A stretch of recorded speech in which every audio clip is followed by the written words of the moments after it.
Assalamualaikum students, welcome to the video series of principles of accounting one.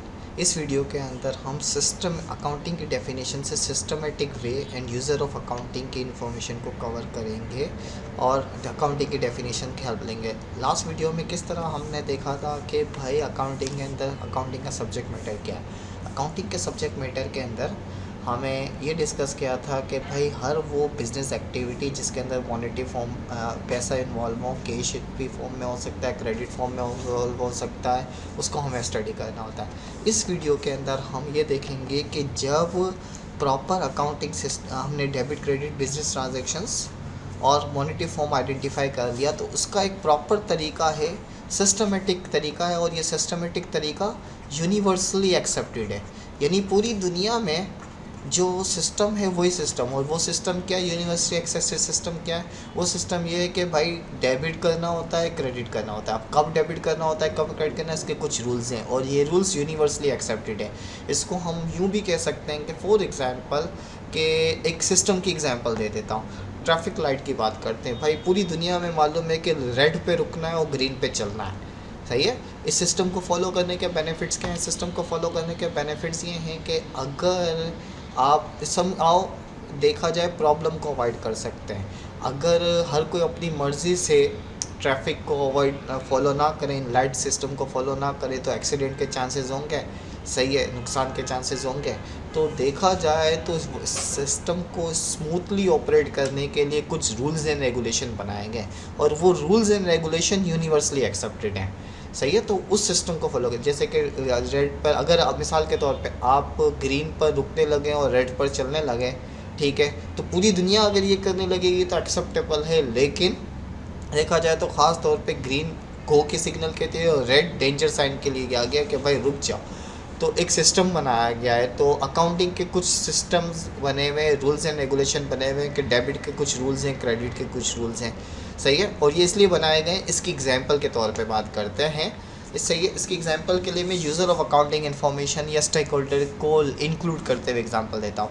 Accountant accountant जिसने business transaction को पढ़ने के बाद, identify करने के बाद, लेन देन के मामला को आइडेंटिफाई करने के बाद जिसमें money either in the form of cash or in form of credit involve हुआ है, रिकॉर्ड कर दिया, जो सिस्टम बताया गया उस तरीके से ये 4 काम करने थे। ये 4 काम हम अगली वीडियो में कवर करेंगे फंक्शंस ऑफ अकाउंटिंग के नाम से। ये चारों काम कर लिए, लेकिन ये चारों काम करने के बाद अकाउंटेंट ने देखा जाए क्या कह रहा है, सही, अकाउंटेंट कह रहा है कि भाई मुझे बिज़नेस को, सही है, क्या हुआ है, बिज़नेस को प्रॉफिट हुआ है। कितना प्रॉफिट हुआ है सर? पूरे साल में हमें बिज़नेस को लेट से 20 लाख रुपए का 2 मिलियन का प्रॉफिट हुआ है, सही है। 2 मिलियन 20 लाख रुपए का प्रॉफिट हो गया तो सही है, क्या कोई भी आपकी बात मानेगा? नहीं सर, हम किसी को क्यों बताएंगे? भाई बहुत सी एजेंसीज़ को आपको ये इन्फॉर्मेशन देनी होती है। फॉर एग्ज़ाम्पल गवर्नमेंट को सही है, गवर्नमेंट की तरफ गवर्नमेंट कहता है भाई प्रॉफिट हुआ है तो आपको इसके ऊपर क्या देना है, टैक्स देना है। अब अकाउंटेंट, सही है, गवर्नमेंट पाकिस्तान के अंदर टैक्स कलेक्शन के लिए इदारा क्या है, FBR, सही है। FBR की तरफ से टैक्सेशन ऑफिसर आया जो भी, ठीक है। अकाउंटेंट कभी टैक्स ऑफिसर से मिला ही नहीं है, FBR के उस बंदे से कभी मिला ही नहीं है, बिजनेस का अकाउंटेंट। लेकिन उसके बावजूद अकाउंटेंट ने प्रॉफिट कैलकुलेट करने के लिए एक प्रॉपर कैलकुलेशन की होगी। प्रॉफिट के लिए एक स्टेटमेंट बनाते हैं, वो हम डिस्कस करेंगे इनकम स्टेटमेंट जब आएगा तब, जिसको अब स्टेटमेंट ऑफ कॉम्प्रिहेंसिव इनकम भी कहते हैं। सर ये इनकम स्टेटमेंट कब आएगा? जब मैं इंटरप्रेटिंग वाली बात को डिस्कस करूँगा तो डिस्कस कर लेंगे। तो अकाउंटेंट ने अपनी मर्ज़ी से कुछ भी लिखा हुआ होगा तो क्या FBR पे के इनकम टैक्स ऑफिसर को, जो इनकम टैक्स चेक कर कैलकुलेट कर रहा होता है, उसको ये बात समझ में आ जाएगी? नहीं सर, नहीं आएगी। क्यों? लेकिन फिर भी आ जाती है। अगर उसने अपनी मर्ज़ी से लिखा होगा, रूल्स एंड रेगुलेशन फॉलो नहीं किए होंगे, जो यूनिवर्सली एक्सेप्टेड सिस्टम है, फॉर्मेट्स हैं, उसको फॉलो नहीं किया होगा, तो क्या अकाउंटेंट का लिखा हुआ काम इनकम टैक्स ऑफिसर को समझ में आएगा? सर नहीं आएगा। लेकिन इसके बावजूद अकाउंटेंट का लिखा हुआ काम इनकम टैक्स ऑफिसर को समझ में आता है। क्यों आता है? रीज़न ये है कि इनकम स्टेटमेंट बनाने का एक प्रॉपर फॉर्मेट है। उस फॉर्मेट को फॉलो करके अकाउंटेंट ने का क्या किया हुआ है, प्रॉफिट कैलकुलेट किया हुआ है। अब इनकम टैक्स ऑफिसर जो कि कभी ज़िंदगी में अकाउंटेंट से नहीं मिला, इसके बावजूद इनकम टैक्स ऑफिसर को अकाउंटेंट का काम समझ में आ रहा है। क्यों आ रहा है? क्योंकि अकाउंटेंट ने उसी यूनिवर्सली एक्सेप्टेड फॉर्मेट को फॉलो करते हुए income statement, profit and loss का स्टेटमेंट बनाया हुआ है, जो कि इनकम टैक्स ऑफिसर ने भी उसी तरीके से अकाउंटिंग पढ़ी है। तो इसका मतलब ये हुआ कि जो भी अकाउंटिंग इन्फॉर्मेशन हम यूज़र को दे रहे होंगे, जो इसको रीड करना चाहता है, उसके लिए एक यूनिवर्सली एक्सेप्टेड फॉर्मेट है एंड रूल्स एंड रेगुलेशंस हैं। तो वो रूल्स एंड रेगुलेशन का एक प्रॉपर सिस्टम है, हमें उस सिस्टम को समझना है। यानी अकाउंटेंट में क्या है, वो सिस्टम समझेंगे, भाई ये काम ऐसे करना है, ये काम ऐसे करना है, ये काम ऐसे करना है। इस तरीके से दूसरों से को इन्फॉर्मेशन आप कम्युनिकेट कर सकते होंगे। तो एक एग्जांपल हो गई टैक्स ऑफिसर गवर्नमेंट के, यानी गवर्नमेंट को आपको बताना होगा कि भाई आपको प्रॉफिट हुआ है तो इस प्रॉफिट पर टैक्स देना है। अब अकाउंटेंट कभी इनकम टैक्स ऑफिसर से ज़िंदगी में नहीं मिला, इसके बावजूद गवर्नमेंट की तरफ से इनकम टैक्स ऑफिसर को उसके काम समझ में आ रहा होगा। क्यों आ रहा होगा? क्योंकि दोनों ने उसी तरीके से अकाउंटिंग पढ़ी है जिस तरीके से अभी आपको इस कोर्स में सिखाई जाएगी। अच्छा, इसी तरीके से बात करते हैं कि सर शेयर होल्डर, मिसाल के तौर पर, अब मैं एग्जाम्पल चेंज करता हूँ, गवर्नमेंट वाली बात होगी ना। अब सपोज करें आपको आपको प्राइस बोर्ड लगा, सही है, इन्वेस्टर की बात करते हैं। एज एन इन्वेस्टर आपका प्राइस बोर्ड लगा, सर कितने का? सर लेट से 5 लाख रुपए का प्राइस बोर्ड लगा। ये 5 लाख रुपए आप इन्वेस्ट करना चाहते हैं, किस में इन्वेस्ट करेंगे? सर दोस्तों से पूछेंगे कि सर हम स्टॉक मार्केट में इन्वेस्ट करेंगे, जिनको स्टॉक मार्केट का आइडिया है। नहीं सर, हम देखा जाए तो गोल्ड ले लेंगे। नहीं सर, हम खर्च कर देंगे शॉपिंग वगैरह, ये रकम संभाल के ही रखेंगे। खैर, आपने इन्वेस्ट करने का सोचा, डिफरेंट आंसर्स स्टूडेंट डिफरेंट दे रहे होंगे। आपने इन्वेस्ट करने का सोचा, इन्वेस्ट कहाँ पे करने का सोचा? सर स्टॉक मार्केट में। अच्छा, ये आप फ्यूचर में फाइनेंस के कोर्सेज में ये चीज़ें पढ़ रहे होंगे। अभी हम स्टॉक मार्केट के कैसे फंक्शन करते हैं इसकी बात ही नहीं कर रहे हैं। फाइनेंशियल इंस्टीट्यूशंस के नाम से पूरा कोर्स आएगा, या फाइनेंस, प्रिंसिपल ऑफ फाइनेंस के नाम से कोर्स फ्यूचर में आप जब पढ़ेंगे अगली क्लासेस में, अगले सेमेस्टर्स में, तो आपको आइडिया हो जाएगा। अभी हम कह रहे हैं कि आपने स्टॉक मार्केट के अंदर किसी कंपनी के शेयर खरीदे, क्या किसी भी कंपनी के शेयर खरीद लेंगे? नहीं सर, कैसे पहचानेंगे कि किस कंपनी के शेयर खरीदना चाहिए? सर हम ये देखेंगे कि किस कंपनी को प्रॉफिट ज़्यादा हो रहा है, किसका मार्केट वर्थ ज़्यादा है। तो प्रॉफिट, जाहिर सी बात है, यही वाली बात आ गई। अभी अभी हमने डिस्कस किया था कि अकाउंटेंट उस कंपनी का जो प्रोफेशनल अकाउंटेंट होगा, बेसिकली CFO वगैरह, सही है, वो प्रॉपर वे में अकाउंटिंग कंपनी के इनकम स्टेटमेंट बना रहे होंगे, बैलेंस शीट बना रहे होंगे, उसके फ्यूचर आउटलुक के बारे में बता रहे होंगे।